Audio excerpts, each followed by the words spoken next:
I had run out of water. I passed out onto the sand. There was a seagull that flew over me. And there was this moment of connection where the seagull locked eyes with me. I saw myself through the bird's perspective, looking back at myself, dying on the sand. I am that bird, and that bird is me. That's where I began to not fear death.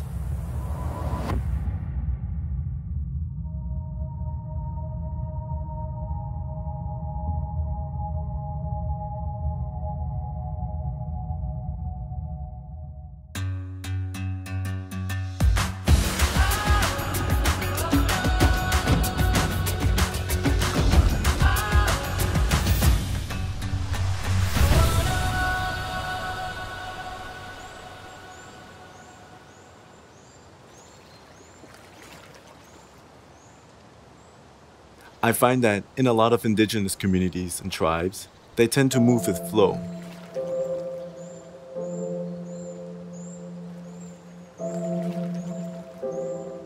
Flow is essentially a state of being in which you are in rhythm with your surroundings.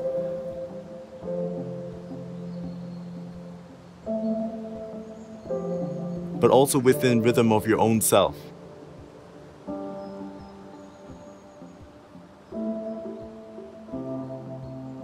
I believe that in the Western world, we tend to do the opposite.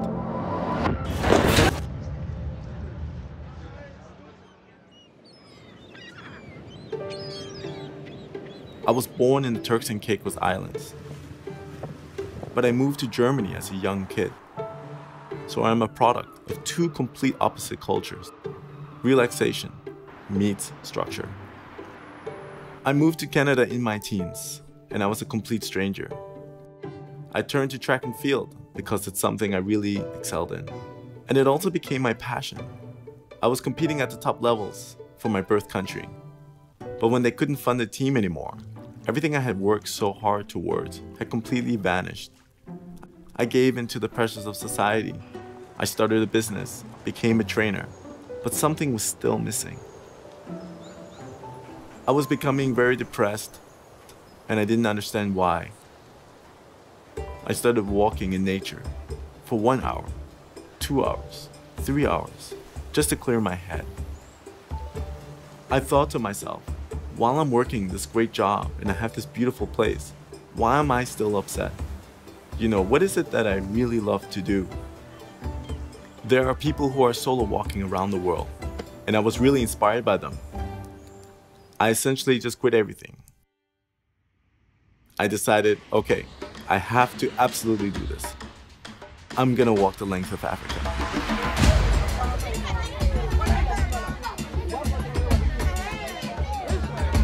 A lot of the things that I learned in Africa had to do with how hospitable human beings were. On the roads, when I was walking, everywhere you go, even if it's a complete stranger, even if they're scared of you, they would just give you a cup of tea, whatever food they have. They were so proud to be kind. The young Maasai men do a sort of mating dance in a way to show their strength to attract a bride. One cannot exist without the other. This is the Ubuntu way, all for one and one for all. And that is to share everything amongst each other within their own society. I ended up joining a few of the Maasai men who go on these walkabouts. I was walking from Tanzania to Kenya, but the Maasai just ended up walking through the border without going through the checks, without doing any of the passports. Because the idea of having borders doesn't exist in traditional Africa. It's a man-made concept. When an astronaut goes out into space and they look down at Earth, they see Earth as one giant blue marble. And that's a thing that, until I die, that's what I want to share with the world. Just by being with nature, you're falling in line with the energy of everything that's going around you. I am that bird, and that bird is me. We are all interconnected.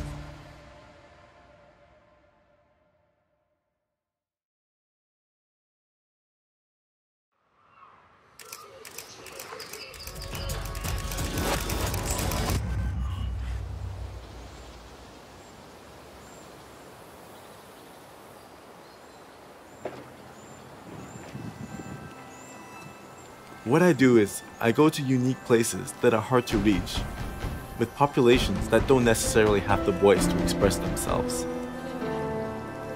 The more I involve myself in expeditions and share it with the world, the more I want to do bigger expeditions that inspire more people. Stories that change and impact people's lives for the better. I learn all kinds of wisdom from the people and animals I meet on my travels. This is our hauhutli, all of our territory, and we fought for that. Huge corporations, fish farms. Sooner or later, we've got to realize that wealth isn't money. Wealth is what we have in our oceans and what we have in our woods and on land. I'm not doing it for myself, I'm doing it for the next 7 generations.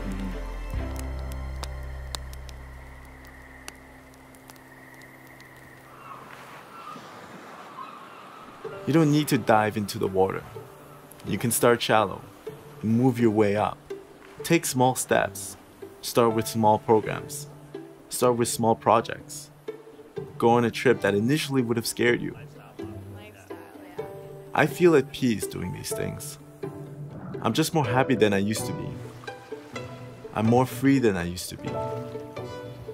And I feel like I am me.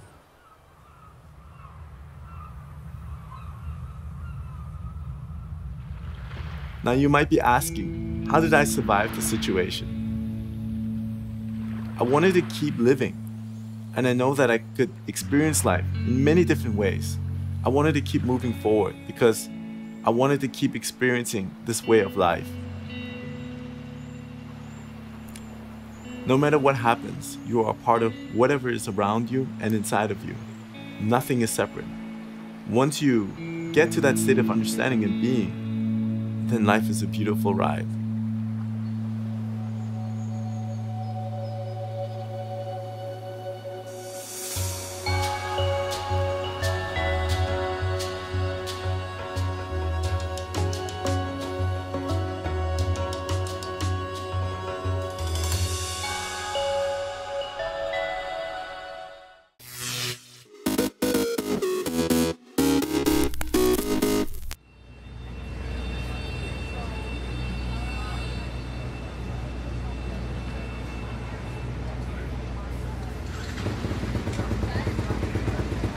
First gate drop ever, and first national at Ponca City.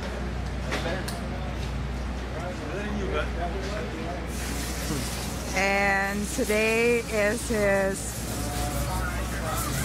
first pro race. Thank you. Thank you.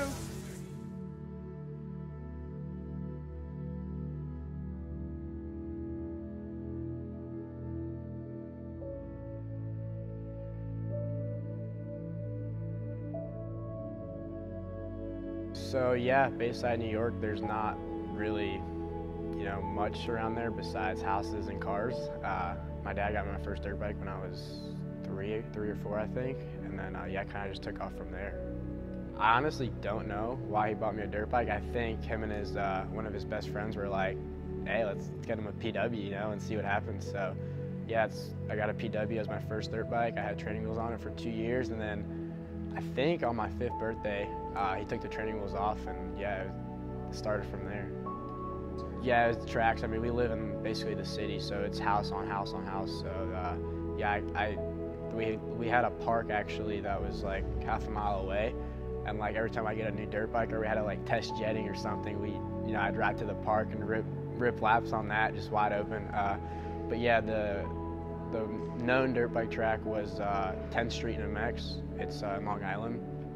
That's where I kind of grew up riding, and Justin Cooper grew up there, and yeah, there wasn't really much. We had to travel. Yeah, those sacrifices are pretty big. Like I said earlier, my dad you know, basically gave up everything for me. You know, he was the main part of why I've gotten this far. Same with my mom. You know, they definitely busted their asses for sure, just to keep me going and so I could travel everywhere, basically around the whole world. So I think it's just cool, like, how much they put into me from such a young age, you know, because I think my dad, like, he definitely saw something, you know, when I was young. So yeah, I mean, here we are, 17 years old, and ready to go pro racing.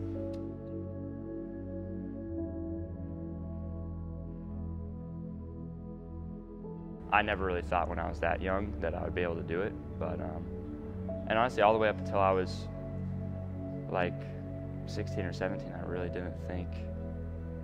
I mean, I knew that I was maybe capable, but at that point, I just didn't know if I was willing to do the work, and then I kind of decided to. So it's kind of weird how the mindset works, but like once I won in 2019, I won a moto at Loretta's on a 125, and basically since then it was like you kind of finally get that relief, like I can do this, and I think it was good for me because I'm nowhere near burnt out like a lot of these kids. My amateur career was definitely different than most, I think. It was like I kind of came out of nowhere there at the end, but I don't know, it went perfect, honestly, and it put me in this position. So as far as the people from the outside looking in, they might, I mean, I don't feel pressure from them, but they're probably thinking like, oh, this kid's older, blah, blah, blah. But the team, I mean, everyone who truly knows me knows that this is literally my first full year. So yeah, there's pressure, but I mean, what do they expect from me? It's my first year pro, where I'm racing guys that have done it for 6 years. They're still in the same class. So it's not as much of, you know, do or die, am I gonna make it, or am I gonna go be an electrician with my dad anymore? So that's kind of the difference now.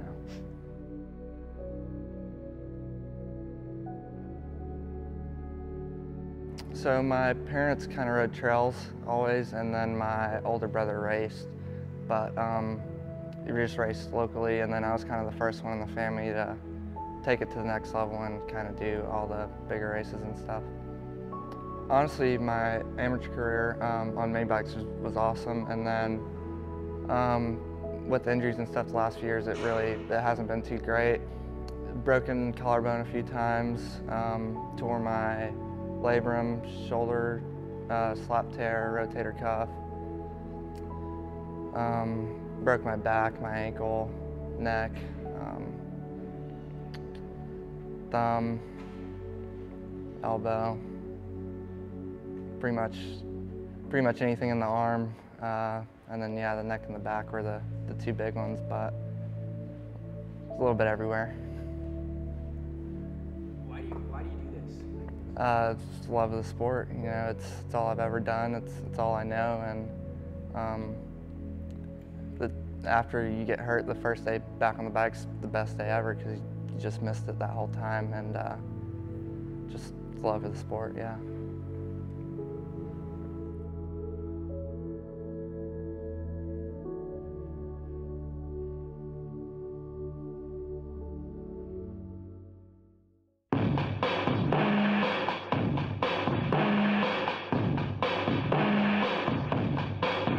Watch practice and qualifying, we've theorized, we've bench raced, now it is time to go. Revs are up. Gates down to the 2022 season.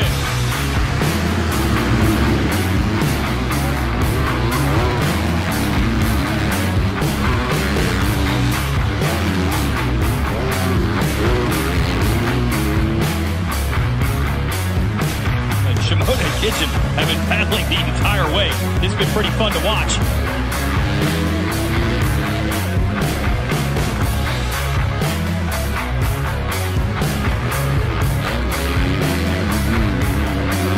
Kitchen looks pretty good right now on the 59. He is in 6th. This is what the star Yamaha needed.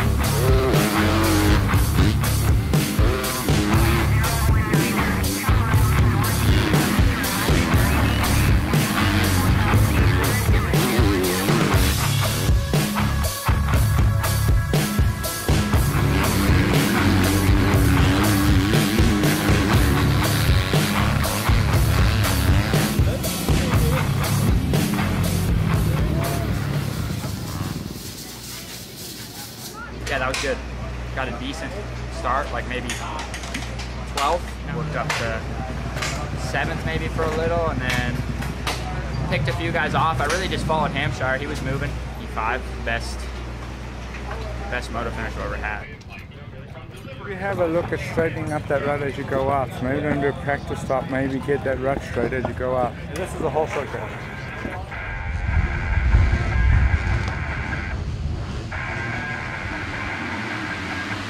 Another great rush from one of the Yamahas to the inside. That's Nick Romano. No! Yes, he's going to hold it into the first turn. Let's see what the kid can do.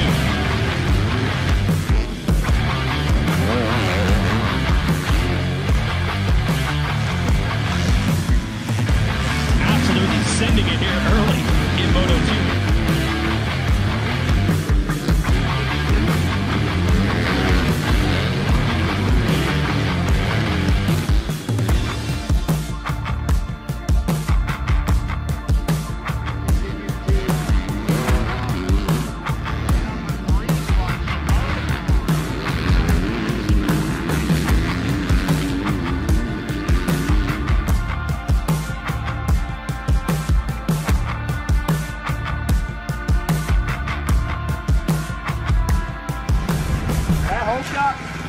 Something else. That was probably the best hole shot I've ever pulled in my life. Came out, knew I had to jump on everyone. Once I clicked third, I knew it was over, but my first race, pro race ever to hole shot and lead two, 3 laps or something like that. I'm so happy with that. It's brutal. Really, really shows you how much of a man you gotta be out here. So. Yeah, day wasn't too bad. First moto was sick. Came from, I don't know, 15th to 5th, and then that second one, I mean, I made the most of it, but my starts are ridiculous. I think I was 38. I don't even know. I had 2 guys behind me when I look back on the table, and worked my way up to, like I said, 8th. I'm not sure where I got overall, maybe 7th or 8th, but, you know, for the first round, I'm happy. I checked a lot of boxes as far as I think my speed's plenty good. I think my fitness is great. Bike's good. I mean, everything's there. It's just that start. I know once I get out front, I think I'll give those boys up front a run for their money, honestly. Qualifying didn't go too great. I struggled a little bit just figuring out the track and stuff. And then Moto 1 was like P4 off the start, went down second corner, and that kind of just threw off the whole day. Struggled to pass once I got to, I think, around 20th. And then second moto, we just didn't get a good gate pick. Had a pretty big hole, so threw that sort of way too. And just made today really hard on myself. I felt like my riding was decently good. Just got to get a start.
Everyone at Jaguar Land Rover is massively proud to be a platinum partner for the Queen's Jubilee pageant. Well, we've had this incredible relationship with the royal family, holding royal warrants, and we've got this amazing collection of both early Land Rovers, including the very first Land Rover unveiled at the 1948 Amsterdam show. We got two of the Queen's beloved Land Rover Defenders, selection of cars from the Bond films, amazing fleet of classic Jaguars.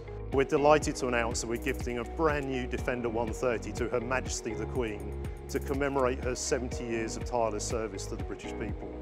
And this is going straight to the British Red Cross to be used in disaster zones around the world and around the UK as required. Well, the donation of the Defender is absolutely huge, and it represents everything about the partnership over the last 65 or so years with Land Rover, but also it comes at that time with the Jubilee that says so much about our relationship with the Queen, who has been our patron since she ascended to the throne in 1952. Land Rover has supported the British Red Cross in supplying us with over 167 Land Rovers to support with the global pandemic of COVID-19. This has helped us reach people in rural communities and also people that have been affected by the virus itself.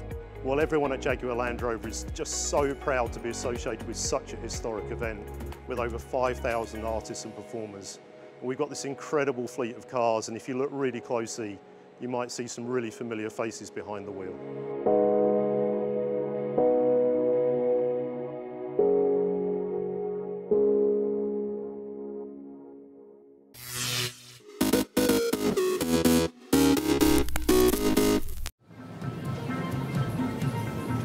When I was 12 years old, someone put my first bat in my hand.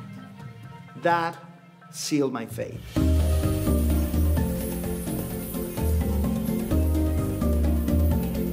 Bats are the most unfairly treated animals on earth.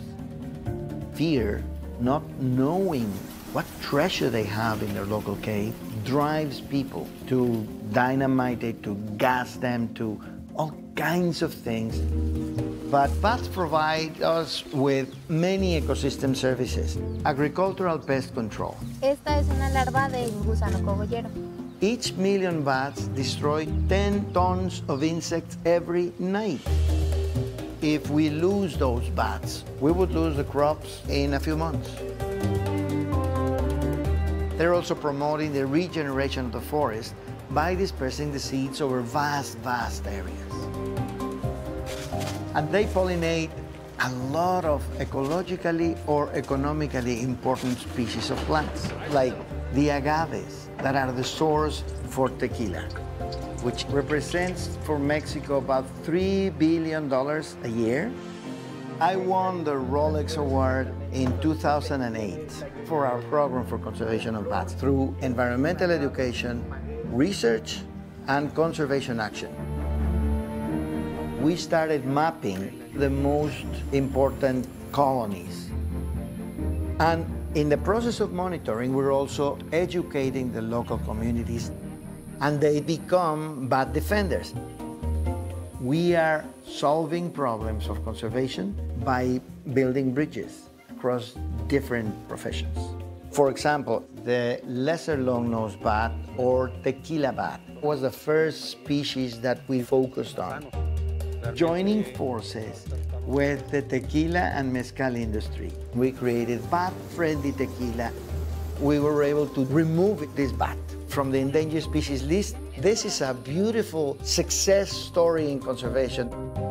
The Rolex Award is a big recognition, and it gave me the platform to maximize my ability to continue changing things. We created a humongous network of privately owned protected areas around the country that today includes about 17% of Mexico's territory. When I have a bat in my hand and I show it to anybody, you see the change in a flash. This is exactly what has been driving me for a long, long time. I am here at 64, continue to be the same child who had his first bat in his hand. I will never give up.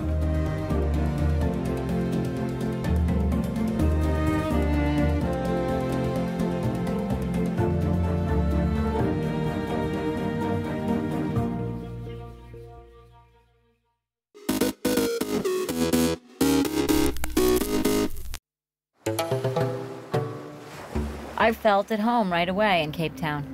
There's a really open quality in people who live by the ocean.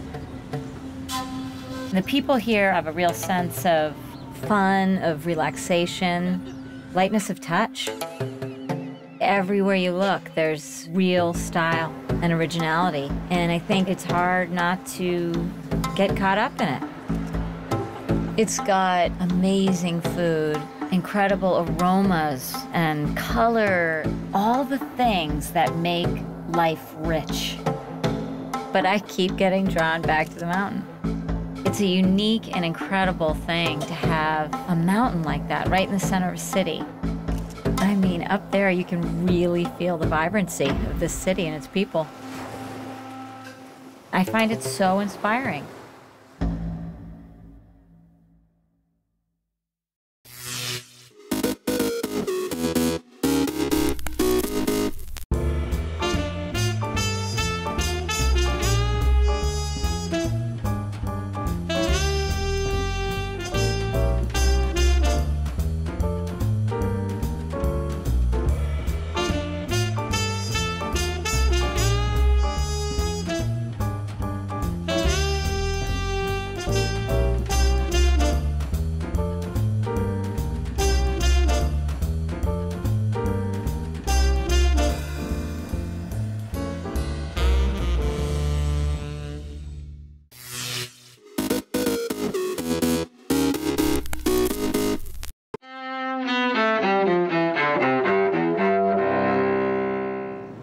August 19th, 1991.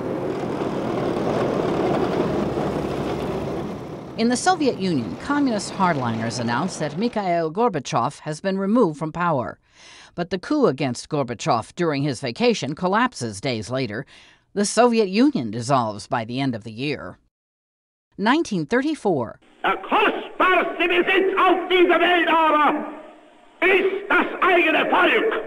Voters in Germany overwhelmingly ratify Adolf Hitler's powers as their Führer, or absolute ruler. The plebiscite caps the Nazi leader's rise to power, a path that leads to World War II and the Holocaust. 1960. During the Cold War, a Soviet tribunal convicts American U-2 pilot Francis Gary Powers of espionage. Powers is sentenced to 10 years in prison. He's exchanged for a Soviet spy nearly 2 years later. 1906. Philo T. Farnsworth, one of the pioneering inventors of television, is born in Beaver County, Utah. And 1977. One morning I shot an elephant in my pajamas. How he got in my pajamas, I don't know. Comedian Groucho Marx, star of silver screen, radio, and TV, dies in Los Angeles at age 86. Today in history, August 19th. Camille Bohannon, The Associated Press.